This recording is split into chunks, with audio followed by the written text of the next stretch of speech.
Abiku, Gus Baha. Menjelang berbuka puasa, itu sesuatu yang selalu ditunggu. Semua orang yang berpuasa nunggunya beduk maghrib. Ada tidak sesuatu selain tentunya berdoa, kemudian juga sunatnya makan korma dan sebagainya, tapi apa yang bisa kita lakukan pada saat menjelang dan pada saat berbuka puasa yang bisa memaksimalkan ibadah kita dan menambah pahala kita? Biar Gus Baha lagi dulu, jangan saya terus. Karena kalau yang standarnya kan orang tahu kalau buka ya Allahumma lakasumtu wa bika amantu, kemudian makan korma dan kemudian menyegerakan berbuka. Apakah hanya itu atau apa lagi yang bisa kita lakukan, Gus? Jadi di antara hadis yang populer ya bagi diri saya, juga saya harapkan umat Islam ikut mempopulerkan hadis itu. Sebetulnya tahapan ibadah satu ke yang lain itu kata Rasulullah, kata beliau, wahai orang Islam, absyiru, kamu harus senang, harus bangga. Inna wa ta'ala qad yubahi bikum malaikatah, Allah sekarang baru membangga-banggakan kalian kepada malaikat-malaikatnya.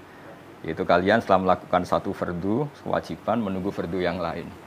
Jadi misalnya terhitung niat, saya misalnya habis sholat subuh, di mata Allah, di pandangan malaikat, ini Baha sudah melakukan sholat subuh, hidupnya untuk menunggu duhur, duhur untuk menunggu asar. Jadi status kita ini selalu demi kewajibannya Allah. Beda dengan kita misalnya orang kapitalistik kan, dari satu mapan ingin mapan lagi, lebih mapan lagi, sehingga kita sangat materialistik. Nah ini hamba-hamba Allah pilihan ini dari satu fardu, addu faridotan wantadiru ukhra, dari satu fardu menunggu yang lain. Sehingga saya berharap kalau ngajarin anak-anak saya, bagi yang suka makan silahkan tetap suka makan. Kamu hari ini tadoruk sama Allah karena lapar dan menunggu rahmat Allah, dibolehkannya makan itu juga rahmat Allah. Sehingga ketika lapar kata Nabi, saya sebagai Nabi kata Rasulullah disediakan semua khuzainul ard, tapi saya enggak mau.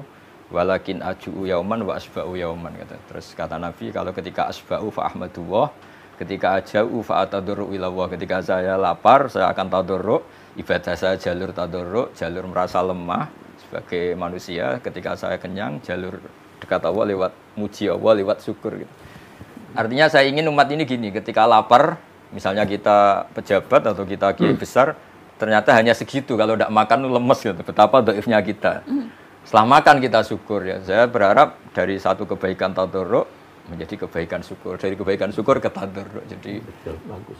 Jadi saya ingin garis bawahi lagi, ini bagus sekali nih uraian tentang syukur. iya. Selama ini yang populer, tujuan puasa itu takwa. La'allakum tattaqun. Iya. Nah, padahal sebenarnya ultimate goalnya itu syukur. Walitukmilul iddata walitukabbirullaha ala ma hadakum wa la'allakum tashkurun. Jadi syukur ini penting. Syukur itu menerima yang sedikit dan menganggapnya banyak. Memberi yang banyak dan menganggapnya sedikit. Nah, itu satu. Nah, kembali kepada pertanyaan Berbuka puasa. Ini pengajaran orang tua-tua kami. Antara lain Habib Abdul Qadir yang dia bilang sebelum itu ada mereka baca doa. Astaghfirullah, asyhadu an la ilaha illallah, astaghfirullah, nas'alukal jannata wa na'udzubika. Itu diulang-ulang. Kalau di kampung jadi pujian. Iya toh. Nas'aluka ridhoka wal jannah wa na'udzubika min sakhatika wan nar. Itu kan jadi pujian kalau di kampung. Betul. Nah, itu mengingatkan kita bahwa kita perlu selalu memperbarui iman kita. Ada sesuatu yang boleh jadi karena perjalanan masa atau pengalaman mengeruhkan iman itu. Kita perbarui. Ini berarti kita harus faham betul apa arti syahadat. Istighfar. Perlu. Kita semua berdosa. Nah, kemudian usahakan menghindar dari neraka atau meraih sorga. Usahanya itu bisa. Ittaqun nara walau bisyikki tamrah. Ya, hindari neraka walaupun hanya sepotong kurma. Berbuat baik sama orang, kasih orang seteguk air. Nah itu semua kalau kita bisa lakukan, itu ibadah puasa kita akan sangat berarti. Dan itu diingatkan dalam doa ini tadi, pengalaman orang tua ini, itu diingatkan sebelum buka. Istighfar Ya, tadi, istighfar. Supaya tidak terarah semua pikiran itu pada makanan yang tersedia.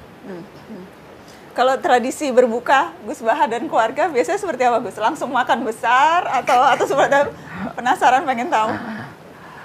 Kalau di pesantren umumnya itu kan rata-rata ngaji Fathul Mu'in ya. Di antaranya yang diceritakan adalah makalah banyak sahabat termasuk Sayyidina Ali atau Syiah alal iyal ya. Jadi mereka karena masih anak-anak harus diservis dengan longgar lah. Nah karena mereka longgar kayaknya yang tua juga agak-agak iri lah ikut longgar juga. Jadi longgarnya gimana Gus? Longgarnya artinya anak-anak ya sudah minta makan apa saja diturutin gini-gini. Tapi di balik itu sebenarnya ada kearifan, kata bapak saya, ibu saake sing dagang dibelanjani gitu. Jadi kearifan itu selalu dijaga.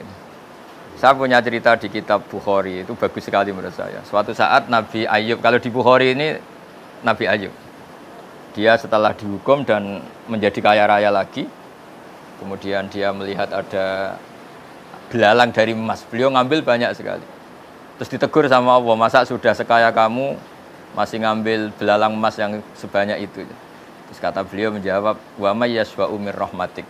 Siapa sih ya Allah yang bisa kenyang dari rahmatmu gitu. Jadi artinya tradisi Mbah Mun, bapak saya, semua orang-orang soleh itu ketika longgar beberapa menu makanan tuh wong Allah sugih ora ngarah bangkrut gitu. Wong Allah apiane gak apa-apa dinikmati. Jadi apa ya, orang-orang soleh itu pilihan apapun tuh kembali kepada Allah Subhanahu wa taala itu. Sehingga jadi nyaman gitu ya, seperti Rasulullah tadi ketika lapar fa'atadarru ilallah, saya tadarru, saya merasa lemah. Terus ketika saya kenyang fa'ahmadullah, saya akan muji Allah. Jadi enak semua. Terus yang paling penting dalam ilmu ushul fikih itu ada kenikmatan bersama yang tidak maksiat, itu yang paling penting. Jadi kiai-kiai kita ini kan tahu bahwa dunia ini banyak maksiat, sehingga untuk orang senang saja harus maksiat. Nah ini perlawanan besar dari para kiai itu waladzatun fi ghairi muharramin. Semua umatnya ini dilatih menikmati sesuatu yang tidak diharamkan Allah. Itu perlawanan terbesar, sehingga kiai-kiai itu longgar sekali, jagongan longgar, gojlok-gojlokan longgar, guyon longgar, semuanya ini terhadap karena manusia ini potensi maksiat. Satu-satunya cara itu supaya mereka nyaman dengan taat tadi.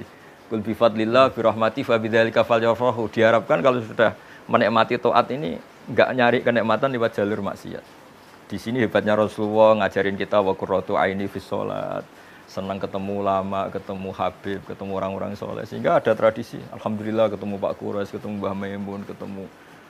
Ketika orang lain mungkin masih senangnya kalau ketemu hal-hal yang dilarang Allah. Jadi ketika longgar itu filosofinya guru-guru kita, orang tua kita seperti itu. Jadi bukan longgar untuk israf, tapi longgar untuk nikmati sesuatu yang tidak haram. Dan sebenarnya itulah yang dimaksud kalau berbuka orang itu ada farhah, kegembiraan. Orang buka itu gembira, bukan karena makanan yang tersedia. Tapi itu kalau di psikologi itu Abi pernah baca, itu karena dia berhasil mengendalikan nafsunya. Ya, betul ya. Ya, jadi dia sukses melewati itu ya. Nah, sukses melewati itu. Nah, itu yang kita ini ada seorang ulama di Mesir, filosof sekaligus ulama, punya banyak buku. Salah satu bukunya kecil, dia punya ungkapan makanan yang mewah itu adalah sogokan nafsu, sogokan perut kepada nafsu. Jadi kita disogok katanya. Sebenarnya dia ingin katakan jangan melihat pada makanan, tapi melihat ada kegembiraan. Boleh jadi itu sebabnya ya kegembiraan itu kita bersama keluarga makan bersama, buka bersama dengan orang, itu gembiranya. Artinya gembira tidak perlu maksiat yang mahal itu. Ya, kita gembira tanpa maksiat. Itu mahal betul itu. Ya. Mahal sekali. Iya. Saya ingat Gus Baha juga sempat bilang lauk terenak lapar gitu ya. Iya, Gus. betul ya. Dan puasanya orang kaya itu lebih berat dari puasanya orang miskin. Iya, betul. Jadi ceritanya gini. Bapak itu pernah ditamuanin orang miskin cerita, puasanya orang miskin itu berat sekali, harus tetap kerja mencangkul gini-gini. Dia kalau puasanya orang kaya enak, tidur di rumah sambil santai-santai di rumah baca Quran. Terus Bapak cerita, ini kisah nyata. Kamu nggak pernah jadi orang kaya katanya. Puasanya orang kaya lebih berat.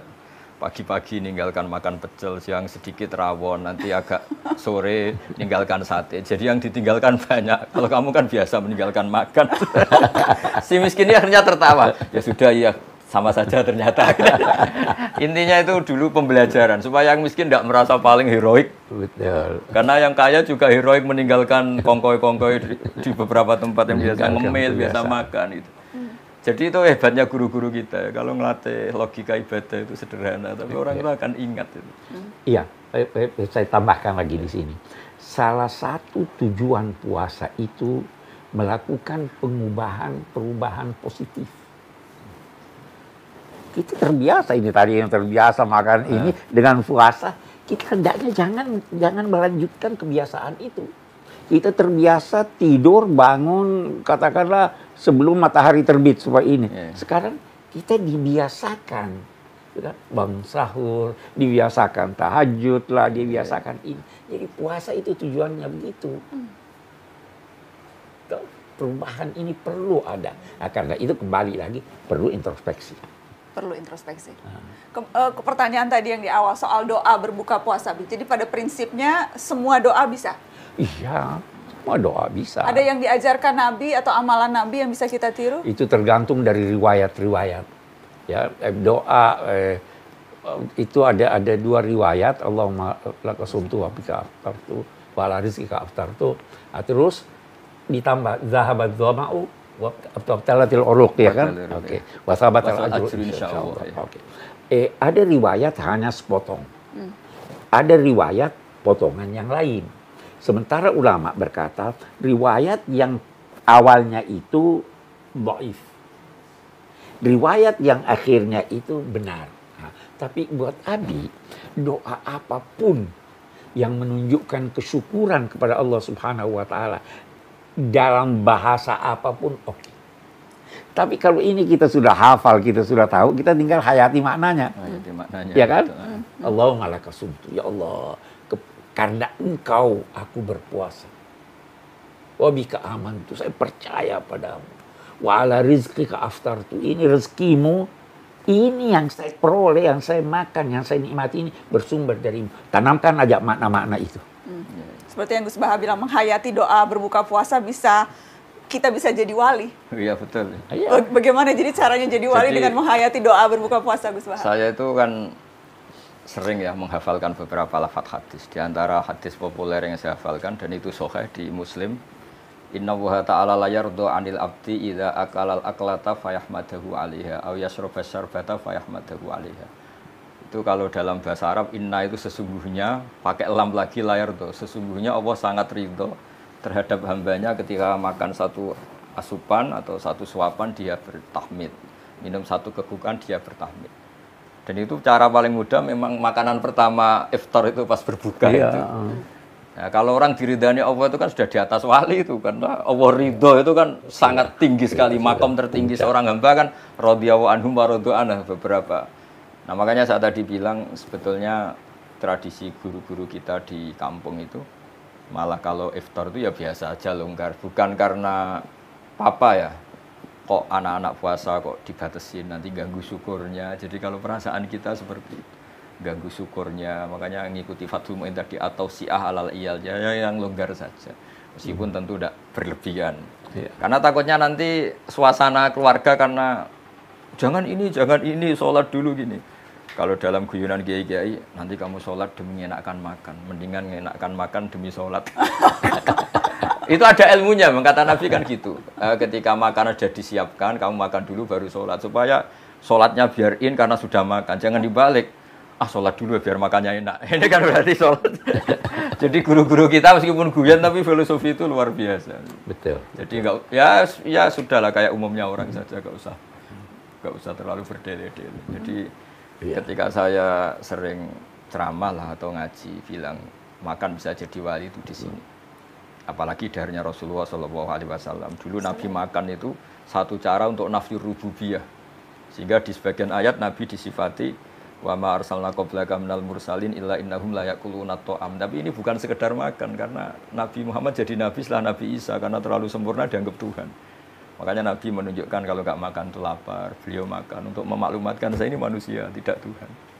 Nah kalau kita dengan puasa jadi begitu, puasa katanya presiden, katanya menteri, katanya ulama besar, nak makan ternyata loyo, betapa lemahnya saya, ini kan bagus untuk tadarruk tadi.